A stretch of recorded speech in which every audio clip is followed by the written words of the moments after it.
So we're here, We day seem to 3. be. So I guess this is when we sort of sum up our learnings, our interesting conversations and experiences.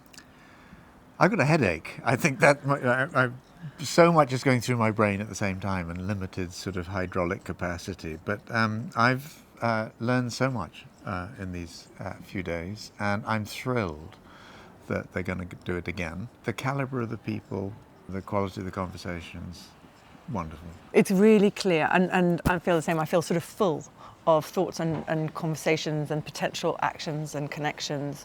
I'd like to sit with it for a little bit because I do think the proof is in the pudding in terms of actions, not just the feel-good thing that makes everybody commit to doing it next year. Yeah. And I don't think it was a very easy environment to have to have anything but positive feedback potentially. But most of my feedback would have been very positive. Eden is an amazing place. The thought behind it was, and the vision of bringing people together, incredible. And I'm looking forward to seeing all the ripples of the conversations that have happened here. Almost more than repeating the event itself. I want to see those ripples really turn into tsunamis for good. I think one of the things that I've enjoyed enormously has just been having the film crew.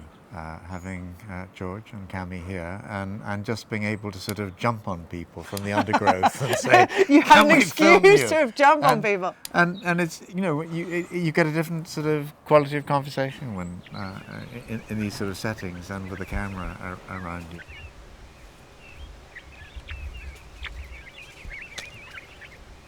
My highlight, I think, was really some of the Paul Rose comments that I heard yesterday.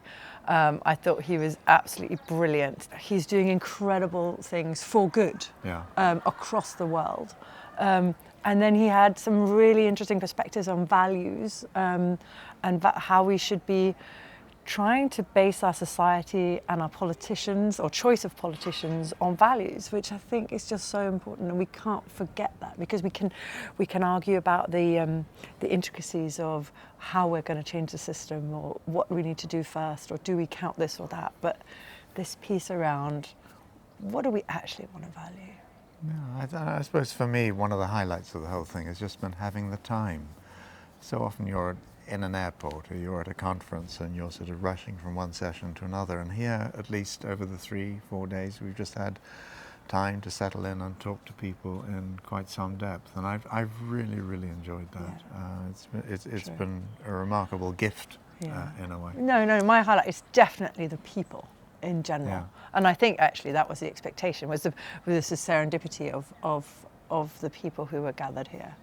And the conversations with them, and as you say, the depth. And I see potential. I see so much potential. I think one of the remarkable features of Anthropy 2022 has been just the sheer number of good people who convened. And in the audience, I mean, any of the audience could have stood up and been a speaker as well. True. But there are all sorts of people who haven't been here that really, I mean, Sadiq Khan may have been here from London, but really the heavyweight politicians have not been. They need to be. The heavyweight sort of people from capital markets and so on weren't, largely. Sure. They need to be here. As Amy Clark said, the religious communities and so on, they weren't largely here, and they need to be. And yes, we've talked a lot about younger people. Have we got the right young people? How would we know? So, I mean, there's a lot of and just building on that slightly, I completely agree. There's not been the diversity. It's very white middle class.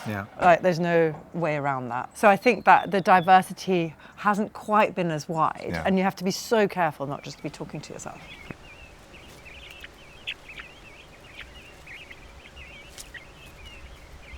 Obviously, a co-created manifesto is coming out from this, but I think otherwise the action, and whether there is any action, is in our hands.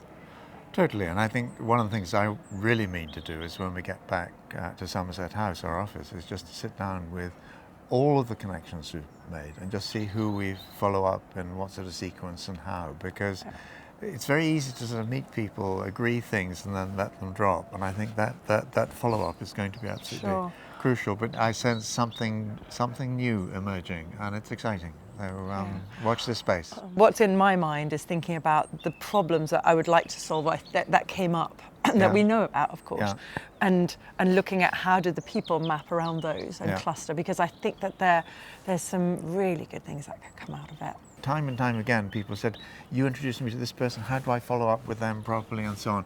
That's sort of cross-pollination. It's pollination, which, yes. you know, as the chief pollinator in Eden, I don't think we could get better. A perfect setting.